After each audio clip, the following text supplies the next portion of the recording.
Hi everyone, this is Glea's Made with Glee. In today's video, I'm participating in the Sew Your Stash collaboration for the month of August 2019, being hosted by the lovely and creative MomDas Life Handmade. I will be linking MomDas's channel in the description box below, as well as the playlist, so you can check out the other ladies who participate in this challenge with me every month. You'll love the different creations that we all come up with, so do check that out. Now I'm starting with my stash of scraps.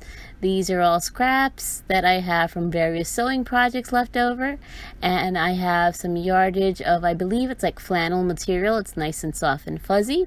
I also have some heat and bond, again, in my stash. I didn't buy like the light or anything specific. That's just what I happen to have. And what I'm going to be making today is a fall pumpkin applique pillow.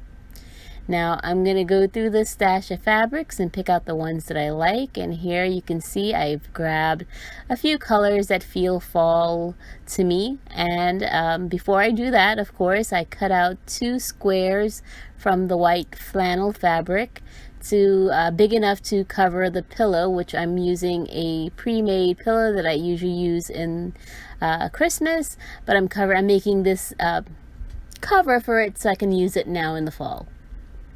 Now, once I have my squares cut out, I'm going to decide now how big of a pumpkin I want. And this is where just a bit of playing with my fabrics and seeing what I like best next to each other. And the first thing after I decide, which fabrics I'm going to be using, we're going to sew these strips together as you would, let's say you were making a quilt. Really simple. Just make your little 1/4-inch seams and sew your 4 or 5, 6, however many pieces of scraps you have left over to make one big square that will be big enough to cover the size of the pumpkin that you will be making. Now, if you can't draw or whatever, you can definitely print out a coloring page and use that as a guideline to how big you want to make your pumpkin. But my pillow is a little bit big, so I'm going to make my pumpkin a little bit bigger. So I'm going to go ahead now and sew all the 4 strips together and iron them out, and that's how it looks. And now I'm going to take a piece of the heat and bond stuff, and I'm just cutting it out slightly smaller than the squares of the fabric that I've pieced together. And I'm going to lay that on top, and I'm also going to lay the green that I plan on using for leaves and a piece of the brown that I will be using for the stem of the pumpkin.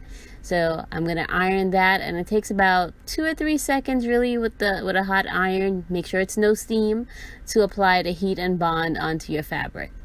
Now, once you go ahead and do that, on the back of your fabric, you'll have this protective layer of paper that you will be peeling off. But before you peel it off, this is where you're going to draw the shape of your pumpkin. So you, again, can use the cutout as a template, but I'm just going to freehand a nice big circle on my orange section of the fabric.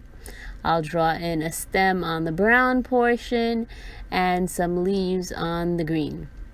Again, it doesn't have to be perfect. You can just take a plate and make a circle if you want it. Any shape of your choice your pumpkin can be. Once you do that, go ahead and cut it out completely, all of your pieces, and then you will peel the backing off of the paper.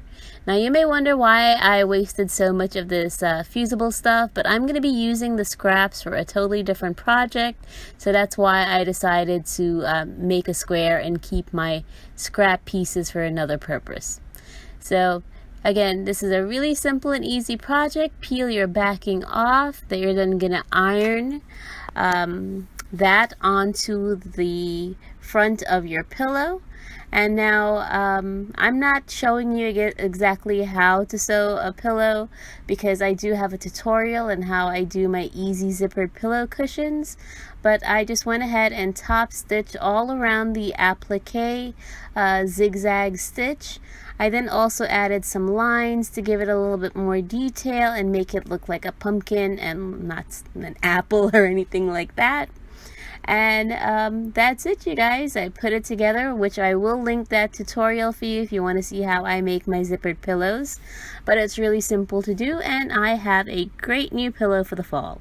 So thank you, MomDas, for the fun challenge. Again, I will be linking her channel as well as the playlist to all the others who are going to participate in this collaboration. Thank you guys for watching, liking, and subscribing. I'll see you with a new video soon. Have a wonderful, wonderful day. Bye.